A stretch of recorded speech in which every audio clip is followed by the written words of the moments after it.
வணக்கம், வாழ்க வளமுடன். நான் உங்கள் ரேவதி ஜெயராமன். இன்றைக்கி என்ன பார்க்க போகிறோம் அப்படின்னு பார்த்தீங்கன்னா, திருக்குறள் கதை களஞ்சியம்ன்ற புத்தகத்தில் இருந்து குறள் 756க்குரிய குறள் பொருள் கதை பார்க்கலாம். உரு பொருளும் உள்கு பொருளும் தன் உண்ணார் தெரு பொருளும் வேந்தன் பொருள்.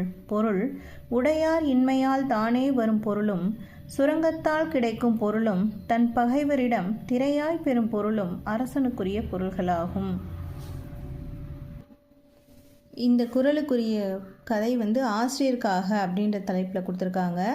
2 மாணவர்கள் ஒரு பள்ளியில் படிச்சுட்டு வராங்க. அவங்க 2 பேருமே ஒரே வகுப்பில் இருந்தாங்க, 10ஆம் வகுப்பில் இருந்தாங்க. அந்த வகுப்போட ஆசிரியர் பேர் மாசிலாமணி. அவர் ஒருவித சோர்வோடு காணப்பட்டார். சில நாட்களிலேயே அன்பு ஆசிரியரின் கவலைக்கான காரணத்தை புரிந்து கொண்டான். ஆசிரியரிடமே போய் கேட்டுவிட்டான். ஐயா, தங்கள் எண்ணத்தை புரிந்து கொண்டு விட்டேன், நாங்கள் என்ன செய்ய வேண்டும் என்றான். ஆசிரியர் கூறினார், அன்பு, நம்ம பள்ளி மிகச்சிறந்த பள்ளின்னு பெயர் எடுத்திருக்கு. ஆனால் இதுநாள் வரையில் மாநில அளவில் முதல் மாணவனாக யாரும் வந்ததில்லை என்றார். அன்பு அவரிடம், ஐயா, நான் நிச்சயமாக உங்களோட வருத்தத்தை போக்குவேன் என்றான். அதே எண்ணத்துடன் முழு மூச்சுடன் படித்தான். அதனை பார்த்து அறிவு கேலி செய்தான். உன்னை பார்த்தா எனக்கு வேடிக்கையாத்தான் இருக்கு, ஏன் இப்படி சிரமப்படுற என்றான்.